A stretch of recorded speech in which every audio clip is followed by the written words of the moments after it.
காலை நேர பிரதான செய்திகளின் ஊடாக நர்மதா சிறில் முதலில் தலைப்பு செய்திகள். போக்குவரத்து அபராத முறையில் இணையவழி அச்சுறுத்தல், காவல்துறை எச்சரிக்கை. வயலுக்குள் பாய்ந்தது முச்சக்கர வண்டி, பயணித்த மூதாட்டிக்கு நேர்ந்த துயரம். ட்ரம்பின் முடிவுகளுக்காக காத்திருக்கும் எண்ணெய் சந்தை, அமெரிக்காவால் அதிகரிக்கும் தடைகள். இனி விரிவான செய்திகள். போக்குவரத்து விதிமீறல்களுக்கான அபராதங்கள் தொடர்பில் காவல்துறை பொதுமக்களுக்கு எச்சரிக்கை விடுத்துள்ளது.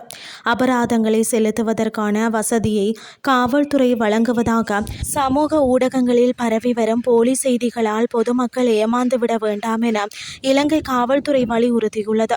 தற்போது தனிநபர்களை குறிவைத்து நடைபெறும் இந்த இணையவழி அச்சுறுத்தல்கள் தொடர்பாக ஏராளமான முறைப்பாடுகள் பெறப்பட்டுள்ளதாக காவல்துறை ஊடகப் பிரிவு மேலும் தெரிவித்துள்ளது. இதுபோன்ற தவறான செய்திகள் மற்றும் இணையவழி அச்சுறுத்தல்களுக்கு பலியாகாமல் இருக்க அவதானத்துடன் செயற்படுமாறு கேட்டுக்கொள்ளப்பட்டுள்ளது. இதற்கமைய பரிந்துரைக்கப்பட்ட பாதுகாப்பு நடவடிக்கைகளை உடனடியாக பின்பற்றுமாறும் அதிகாரிகளும் பொதுமக்களுக்கு அறிவுறுத்தியுள்ளமை குறிப்பிடத்தக்கது.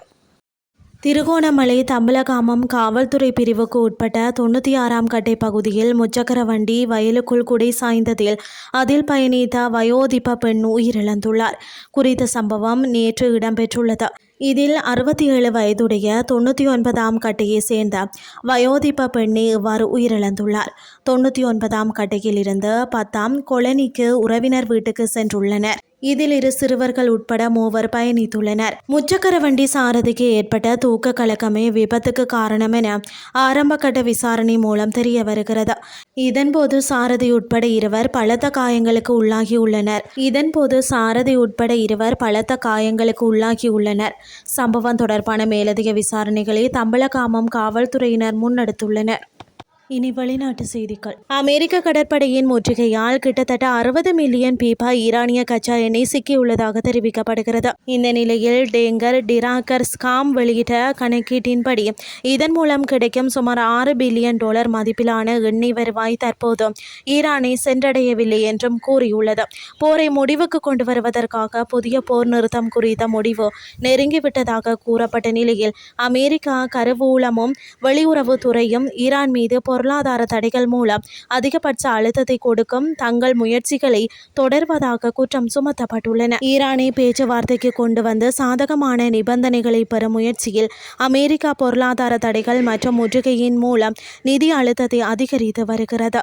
ஒப்பந்தத்தின் நிலை குறித்து ஆய்வு செய்வதற்காக வெள்ளிக்கிழமை அன்று தனது ஆலோசனைகளை சந்திக்கவிருப்பதாக டொனால்ட் ட்ரம்ப் கூறினார்.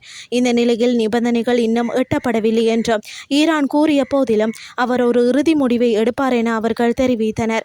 மேலும் அமெரிக்க படைகள் ஈரானுக்கு எதிரான முற்றுகையை தொடர்ந்து நடைமுறைப்படுத்தி வருகின்றன. மே 29 நிலவரப்படி ஈரானிய துறைமுகங்களுக்குள் எந்த வர்த்தகமும் நுழையவோ வெளியேறவோ கூடாது என்பதை உறுதி செய்வதற்காக மொத்தம் 115 வர்த்தக கப்பல்கள் திருப்பிவிடப்பட்டுள்ளதாக சென்காம் தெரிவித்துள்ளமை குறிப்பிடத்தக்கது.